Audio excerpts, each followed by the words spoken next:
They can't come up, grab your hand, and lead you to the happy place. It's ridiculous. They're not the same place. Your happy place and their happy place, although they exist in the same spot, they are at the same place. It's the magic of being a soul, a spirit, an individualized spirit. Not separate, individualized. Right? It's kind of like if I see a spider web and there's like a little blue strand because he ate something funny. Yes, it's much different than the rest of the web, but it's still in it.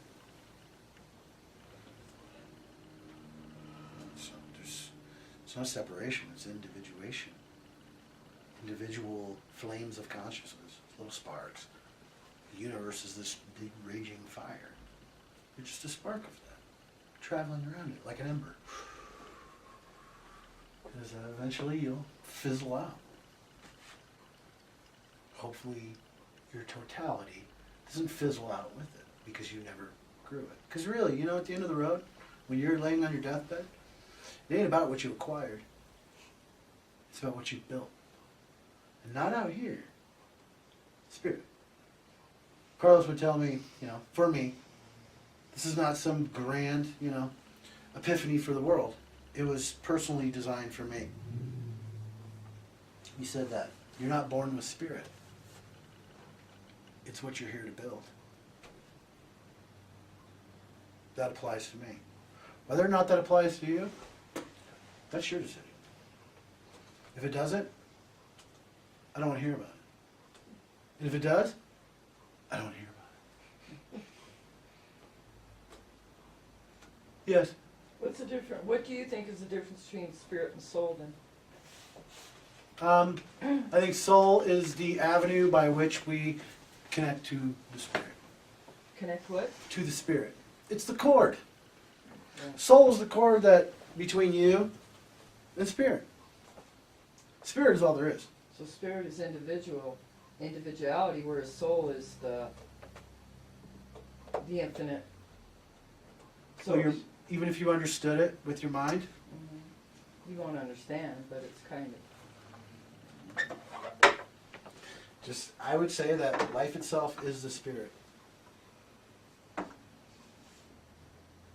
It is the spirit. It is God, Brahma, what else is there? Allah. I did say that. It is Allah as well. It's all of it. Right? It's what we're... Soul is kind of like a medium for you to build spirit. So you can have it here too. You know what I mean? So you're not separating yourself from it. When See, you start talking about it, it's... You can't go too deep into talking about these things because it diminishes the experience of it. This is where human beings who are going to really want enlightenment, who are going to really make it, there has to be something along the lines of, but not necessarily as gross as, discipline. Discipline. And what exactly kind of a discipline? Well, for me, I can tell you what it is. I can't tell you what it is for you, but for me, it's knowing when your reason has reached its limit. And when it has, you engage your courage to go further in what it is you're exploring. Right? Because anything you can put in your head is useless. It's already known. The world is an unknown. It is infinitely stretching into the unknown. For where I'm standing, it is. Right? So there has to be this, it's not really all that disgusting, but discipline. To know when to stop applying reason and start fueling this movement with being. Do you understand what I'm saying? I don't think it's more with me right now reasoning. What it is with me is that I'm trying to comprehend, I guess, old soul, past lives,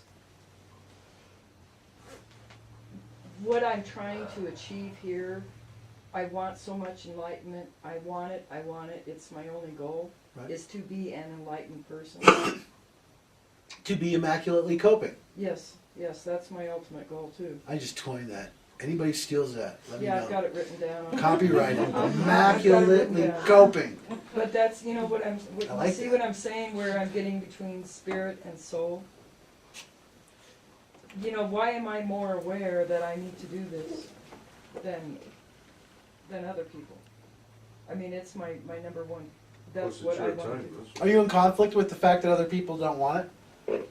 Yeah, I feel bad, you know, I wish more people did. Then you'll always never know. Mhm. Can't judge. Right. Because You'll always never know. Mm. Right? Because there really is no, I mean, I don't remember reading anywhere or feeling at any point in time in my journey through this universe